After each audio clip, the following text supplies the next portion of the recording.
Hi, everybody. Thank you so much for joining me again. I've got a lovely X-ray to actually share with you guys on the C-spine.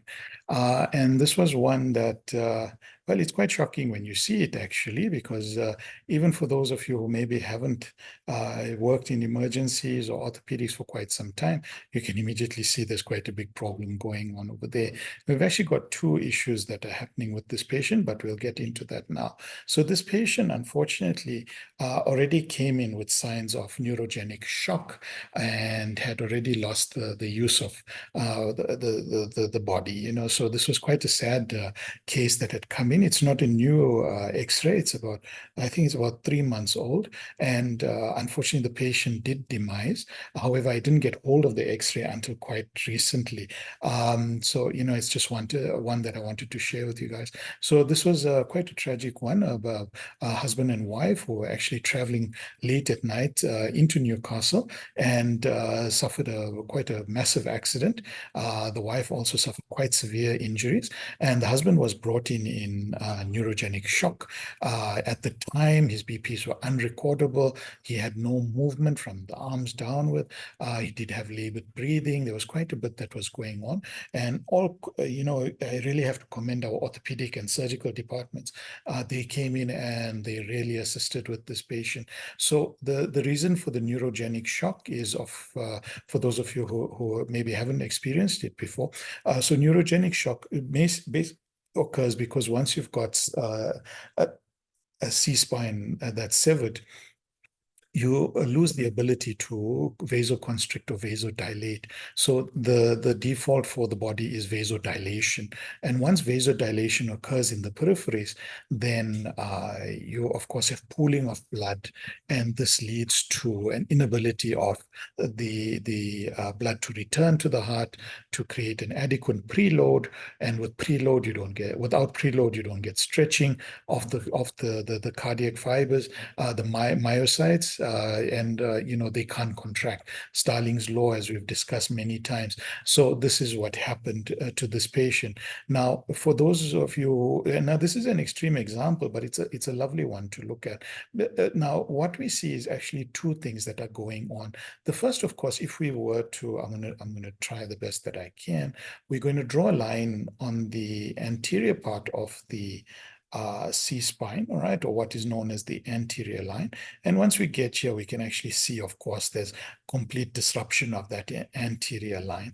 And then we need to look at the middle line as well, which follows across here. Now, I've got four quite extensive tutorials on the C-spine if you want to go back and have a look. But here we can see how badly the midline is disrupted as well. Now, this is a bifacet dislocation. The reason we say that is that more than 50% of the superior vertebral body has now moved, over the inferior one, if I can put it that way. So you can see it's much more than 50%.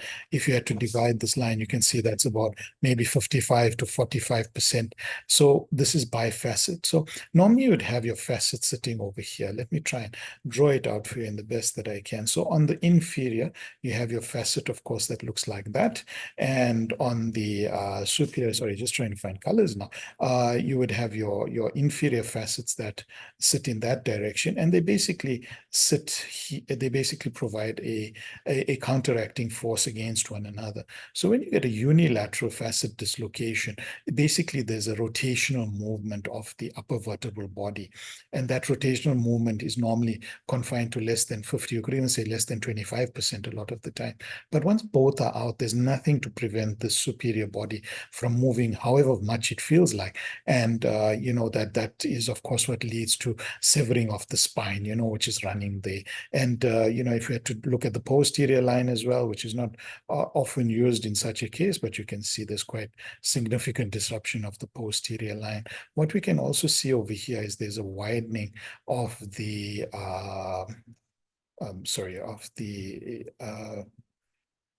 let me just get this nicely over here.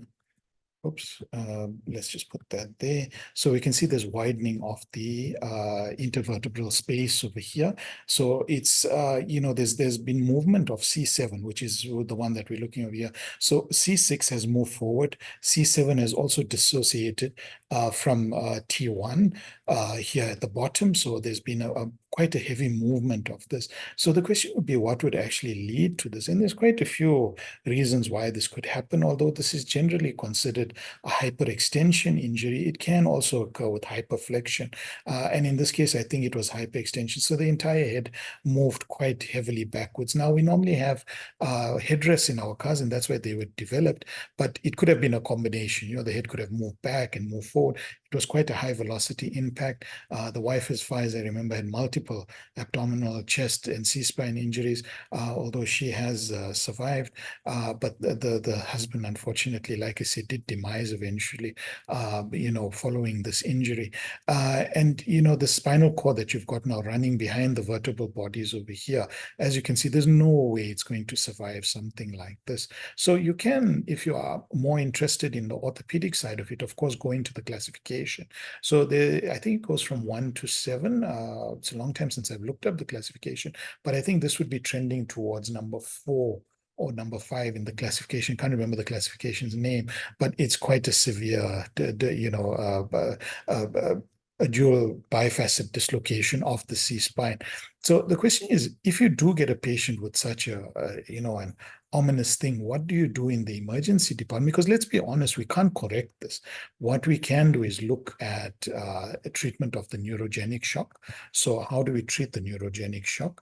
Let me try and get this in a better color so that it's easier for you guys to see. So let's just put neuroshock. And the most important thing that we can do is actually put the patient on vasopressors. Now, in our case, we have norepinephrine. All right. Epinephrine. Okay, which goes by very different trade names. All right. And the way that you would give it, just an easy way, is 1 amp in 200 mLs of a normal saline. All right. And you would give about 1 ml every 15 minutes. All right. Or of course, if your BP start to drop, another way of giving it is to add the amp into the 200 mils and via an infuser, run it between 4 to 5 mils per hour. All right. Mils per hour. And what that does is actually increase your ability to cause vasoconstriction. And once you cause that vasoconstriction, you are, of course, helping the patient to increase their preload, bring more blood to the central circulation, and that's where they actually prosper. Can you use adrenaline? Yes, if you have no other options. Okay, and then what you would do is 4 amps in 200 mils at 10 mils per hour initially, and then you would titrate based on what you see. Now, the problem with adrenaline, of course, is that adrenaline is not a vasopressor. It makes the heart work harder and work faster. So what you're trying to do is force that blood out of that pool in the peripheral circulation and hoping to get more of it in. But if that's all that you have access to, no problem. And you can go on to double strength, which is, of course, 8 amps instead of 4. So these are the things that you can do. Is there anything else that you can do? Yes, there are the things that you can do. So what we have in some of the private institutions, that we have pelvic and leg compressors. All right. So these are quite, lovely pieces of equipment that actually bind the pelvis. So they're basically pelvic binders, but there's also the ones that bind over the lower limbs as well. So what they do is they provide a lot of force and basically squeeze all of that, squeeze the blood into the central circulation and away from the peripherals, which is about 1/3 of your blood. So they squeeze into the central suck. All right, let's just leave it at that. Now, what else do you need to do? You need to, of course, stabilize the spine. You need to stabilize the spine with a hard collar. And you have to be very careful when you're applying this. Ideally, the patient should have come with a hard collar. You have to be careful with log rolling. You have to be extremely careful, because any sort of movement from this could easily just dislodge that further. and make it even worse. And one of the things that you may also have to do for these patients when they are like this is, watch out for bradycardia, because bradycardia is an ominous sign. Sorry, let me just get that there. Is an ominous sign, because what it tells you actually is, that you're starting to get into territory where there's almost no direct signal now from the midbrain to the heart. And if you start seeing bradycardia, you've got to suspect that your C-spine has become unstable. All right. So when your C-spine is completely unstable, in other words, you've done these interventions, you've put the patient in a hard collar, you've made sure you've log rolled them properly, but you're starting to see bradycardia, it means your C-spine is unstable. So you need to go back and look at what you've got over there. So these are just some interesting things that you do find. And like I say, I've got a whole, there's 4 tutorials on, I think it's 5 actually, sorry, on the C-spine. You can go back and you can have a look, and you can actually see what happens. But it just shows you what severe injuries we can see sometimes. And you've got to be careful with these patients, and the most important thing is to worry about neurogenic shock and of course further displacement and poor stability of your C-spine. Now with this patient, what are they going to do? The orthopods, of course, are going to get the patient into ICU. The surgeons may well be the primary caregivers because of other associated injuries. The patient needs to be seen at a specialized spinal unit, and you need to move this patient as little as possible. Oh, yes, that was the one other thing that I was going to see. If you need to intubate, which is a definite possibility, you need to use inline stabilization, which I've also discussed in our previous talks about trauma, head trauma, and neck trauma. So you've got to be careful when you are stable, when you are intubating. The last thing you want to do is actually basically hyperflex this neck. So normally what we would do is that we would get the neck going in that direction so that we can force the trachea forward for us to be able to see. And you don't want to do that at all. You want to keep the spine as straight as possible. And if you feel you are incapable of doing that, even an LMA, a laryngeal mask airway, can definitely save you in this circumstance. And I would suggest use it specifically if you're somebody who hasn't done inline stabilization, you feel that the spine is unstable. To give you an example, every time you're trying to intubate, you may notice the patient becoming bradycardic, or going even bradypneic. Once you start seeing this, you need to know that you are causing more damage and more harm than good.